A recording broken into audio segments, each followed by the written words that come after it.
نحمده ونصلي على رسوله الكريم اما بعد فاعوذ باللہ من الشیطان الرجیم والذین جاءوا من بعدهم، اور جو لوگ ان لوگوں کے بعد آئے، یقولون ربنا اغفر لنا، وہ کہتے ہیں کہ اے ہمارے رب ہمیں بخش دے، ولاخواننا الذین سبقونا بالایمان، اور ہمارے ان بھائیوں کو بھی بخش دے جو ہم سے پہلے ایمان لا چکے، ولا تجعل في قلوبنا غلا للذین آمنوا ربنا انک رؤوف الرحیم، اور یہ بھی کہتے ہیں کہ اے ہمارے رب جو لوگ ہم سے پہلے ایمان لے آئے ہیں ان کے بارے میں ہمارے دلوں میں کوئی کینہ اور کوئی برائی پیدا نہ ہونے دے، انک رؤوف الرحیم، بے شک تو شفقت کرنے والا اور رحم کرنے والا ہے۔ الم تر الی الذین نافقوا، کیا تو انہیں دیکھا ان لوگوں کو جنہوں نے منافقت کی، یقولون لاخوانہم الذین کفروا من اہل الکتاب، اہل کتاب کے کافروں کو جو ان کے بھائی ہیں ان کو کہتے تھے، لئن اخرجتم لنخرجن معکم، کہ اگر تم نکالے گئے تو ہم بھی تمہارے ساتھ نکلیں گے، ولا نطیع فیکم احدا ابدا، اور تمہارے بارے میں کسی کا بھی کبھی بھی کوئی کہا نہیں مانیں گے، وَإِن قُوتِلْتُمْ لَنَنصُرَنَّكُمْ، اور اگر تم سے جنگ ہوئی تو ہم تمہاری مدد کریں گے، وَاللَّهُ يَشْهَدُ إِنَّهُمْ لَكَاذِبُونَ، اللہ گواہی دیتا ہے کہ یہ لوگ جھوٹے ہیں، لَإِنْ أُخْرِجُوا لَا يَخْرُجُونَ مَعَهُمْ، اگر وہ نکالے گئے تو یہ منافق ان کے ساتھ نہیں نکلیں گے، وَلَئِنْ قُوتِلُوا لَا يَنْصُرُونَهُمْ، اور اگر ان سے جنگ ہوئی تو یہ ان کی مدد نہیں کریں گے، وَلَئِن نَصَرُوهُمْ لَيُوَلُّنَّ الْأَدْبَارَ، اور اگر مدد کریں گے بھی صحیح تو پھر پیٹھ پھیر کر بھاگ جائیں گے، ثُمَّ لَا يُنصَرُونَ، پھر یہ منافق مدد نہیں کیے جائیں گے، لَأَنْتُمْ أَشَدُّ رَهْبَةً فِي صُدُورِهِمْ مِنَ اللَّهِ، اے مسلمانوں تمہاری ہیبت، تمہارا رعب ان لوگوں کے دلوں میں اللہ سے بھی زیادہ ہے، ذَلِكَ بِأَنَّهُمْ قَوْمٌ لَا يَفْقَهُونَ، کیونکہ یہ ایسے لوگ ہیں جو سمجھ نہیں رکھتے، لا يقاتلونکم جمیعا الا فی قری محصنۃ او من وراء جدر، یہ سب جمع ہو کر بھی تم سے نہیں لڑیں گے، الا فی قری محصنۃ، مگر قلعہ بند ہو کر یا دیواروں کے پیچھے سے لڑیں گے، بأسہم بینہم شدید، ان کی لڑائی آپس میں سخت ہے، تحسبہم جمیعا وقلوبہم شتیٰ، تم انہیں ایک گمان کرتے ہو، اکٹھا گمان کرتے ہو، حالانکہ ان کے دل پھٹے ہوئے ہیں، آپس میں ان کی لڑائیاں ہیں، ذالک بانہم قوم لا یعقلون، کیونکہ یہ ایسے لوگ ہیں جو سمجھ نہیں رکھتے۔ مال فے کا تذکرہ چل رہا تھا، اللہ تبارک و تعالیٰ نے مال فے کے بارے میں احکامات دیے ہیں کہ مال فے کس کس کو، کن کن لوگوں کو دیا جا سکتا ہے، تو آج کی آیت میں اللہ تبارک و تعالیٰ بتا رہے ہیں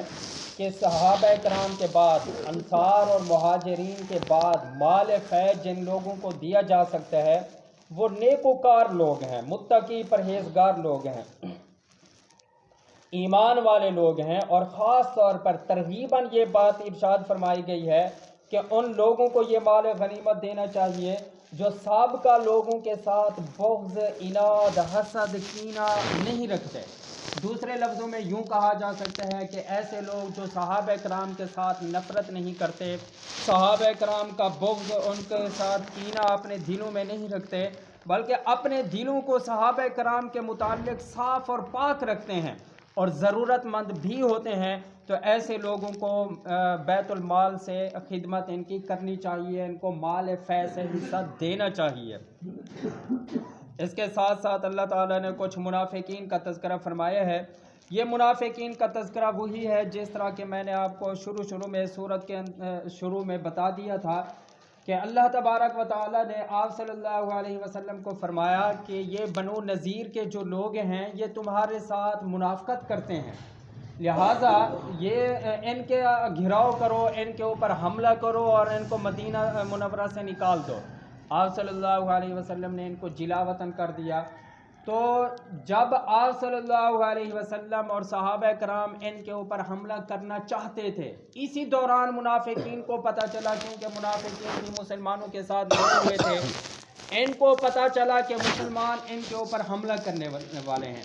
لہٰذا بنو نذیر کے پاس انہوں نے اپنے آدمیوں کو بھیجا کہ تمہیں ڈرنے کی ضرورت نہیں ہے، اگر یہ مسلمان تمہارے ساتھ جنگ کریں گے تو ہم تمہارے ساتھ ہو جائیں گے اور ان کا مقابلہ کریں گے، تمہیں ڈرنے کی ضرورت نہیں ہے، اگر تمہیں مدینہ منورہ سے نکالا جائے گا تو ہم بھی تمہارے ساتھ نکلیں گے، اگر تمہیں جلا وطن کیا جائے گا تو ہم بھی جلا وطن ہو جائیں گے۔ تو اللہ تعالیٰ فرماتے ہیں واللہ یشہد انہم لکاذبون، اللہ تعالیٰ اس بات کی گواہی دیتا ہے کہ یہ لوگ جھوٹے ہیں۔ یہ جو منافق ان کو یہودیوں کو یہ باتیں کہتے ہیں کہ ہم تمہاری مدد و نصرت کریں گے، ان کے اندر اتنا ہمت نہیں ہے۔ عموماً یہی ہوتا ہے کہ جو آدمی منافقت کرتا ہے کسی بھی لحاظ سے اس کی ہمت ختم کر دی جاتی ہے، بہادری کا جذبہ اس کا مٹا دیا جاتا ہے، پھر وہ بزدل ہو کر غلامی کی زندگی گزارنے پر مجبور ہو جاتا ہے اور منافقت کی زندگی ساری زندگی اس کا مقدر بن جاتی ہے۔ تو بہرحال انہوں نے ایسے ہی کیا کہ آپ صلی اللہ علیہ وسلم نے 14 دن تک بنو نذیر کا محاصرہ کیا۔ ان کو منافقین کو ہمت نہیں ہوئی کہ ایک بات بھی کر سکیں، کیونکہ ان کو اندازہ تھا کہ اگر ہم لڑیں گے کوئی بات کریں گے تو ہم بھی قتل کر دیے جائیں گے۔ تو اللہ تبارک و تعالیٰ نے ان کی باتوں کو یہاں بتایا ہے اور ساتھ ساتھ یہ بھی بتایا ہے کہ یہ ایسے لوگ ہیں، منافق ہوں یا یہودی ہوں، یہ ایسے لوگ ہیں کہ تمہارا رعب، تمہاری ہیبت ان لوگوں کے اوپر چھائے ہوئے ہیں، یعنی تم سے اتنا ڈرتے ہیں کہ اتنا اللہ تبارک و تعالیٰ سے بھی نہیں ڈرتے۔ جو انسان اللہ تعالیٰ سے ڈرنا شروع کر دیتا ہے، حقیقتاً اللہ تعالیٰ کو حاضر و ناظر جان کر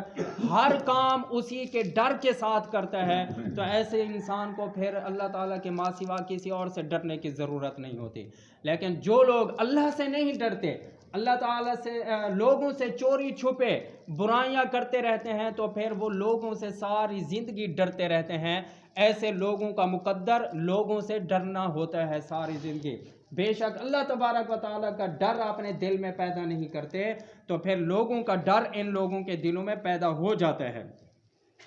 اس کے بعد اللہ تعالیٰ فرماتے ہیں کہ یہ جو یہودی ہیں، ایسے ہی جو منافق ہیں، ان کو یہ نہ سمجھنا کہ یہ آپس میں اکٹھے ہیں، ان کا آپس میں اتحاد و اتفاق ہے، ان کا آپس میں اتحاد و اتفاق نہیں ہے۔ یہ جو یہودی ہیں ان کے آپس میں کئی قبیلے بنے ہوئے ہیں، کئی مطلب فرقے بنے ہوئے ہیں،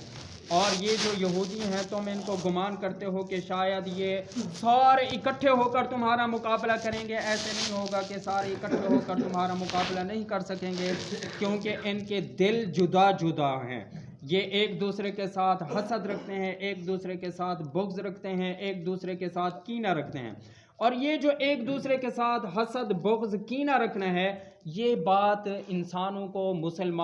مسلمانوں کے معاشروں کو، بلکہ جو بھی قوم ہو، مسلمان ہوں، عیسائی ہوں، یہودی ہوں، ہندو ہوں، ان کے معاشروں کو کمزور کر دینے والی بات ہے۔ اور یہ جو حسد ہے، تکبر ہے، سب سے پہلا جو قتل ہوا تھا وہ بھی حسد کی بنیاد پر ہوا تھا۔ حضرت آدم علیہ السلام کے جو بیٹے تھے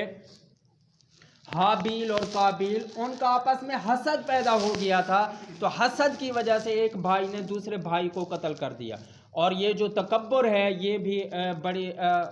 بری چیز ہے، اور تکبر کرنے والا سب سے پہلا ابلیس ہے، ابلیس نے سب سے پہلے تکبر کیا۔ تو بہرحال یہ حسد ہو، بغض ہو، کینہ ہو، یہ معاشروں کو توڑ کر رکھ دیتے ہیں۔ دعا ہے اللہ تبارک و تعالیٰ اللہم صلی علی سیدنا مولانا محمد النبی وآلہ وبارک وسلم۔ یا اللہ جو کچھ کہا ہے سنا اس پر عمل کرنے کی توفیق عطا فرما، ہمارے صغیرہ کبیرہ گناہوں کو معاف فرما۔ جو مسلمان اس دنیا سے رخصت ہو گئے ہیں ان کی مغفرت فرما، ان کے درجات کو بلند فرما۔ یا اللہ خصوصاً ہم سب کے رشتہ دار جو اس دنیا سے رخصت ہو گئے ہیں ان کی مغفرت فرما اور ان کے درجات کو بلند فرما۔ یا اللہ جو احباب اس مسجد کی خدمت کرنے والے تھے وہ اس دنیا سے رخصت ہو گئے ہیں ان کی مغفرت فرما اور ان کے درجات کو بلند فرما۔ یا اللہ تمام مسلمانوں کو دنیا اور آخرت کی عزتیں عطا فرما، ذلتوں سے بچا، دنیا اور آخرت کی کامیابیاں عطا فرما، ناکامیوں سے بچا،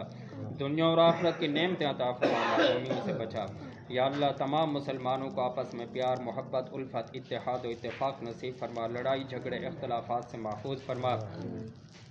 یا اللہ جو بے روزگار ہیں ان کو اچھا روزگار عطا فرما، جو بیمار ہیں ان کو شفاء کاملہ عاجلہ عطا فرما، جو بے اولاد ہیں ان کو اولاد صالح عطا فرما، جن کی اولادیں جوان ہیں نیک رشتے عطا فرما۔ یا اللہ ہم سب مسلمانوں کو رزق حلال وسیع عطا فرما، حرام سے ساری زندگی محفوظ فرما، اپنے خاص رحمت اور فضل سے ہم سب کو حج اور عمرے کی سعادت نصیب فرما۔ یا اللہ جتنے بھائی یہاں موجود ہیں ان بھائیوں کے دلوں میں جو جو جائز خواہشات ہیں اپنے غیب کے خزانے سے پوری فرما۔ یا اللہ ملک پاکستان کو امن کا، اسلام کا گہوارہ بنا، اندرونی بیرونی سازشوں سے محفوظ فرما۔ یا اللہ ہم سب کو ہمیشہ اپنے دروازے کا محتاج بنا، غیروں کے محتاجی سے ہمیشہ محفوظ فرما۔ یا اللہ ہماری دعاؤں کو اپنی بارگاہ میں قبول و منظور فرما۔ صلی اللہ تعالی علی خیر خلقہ محمد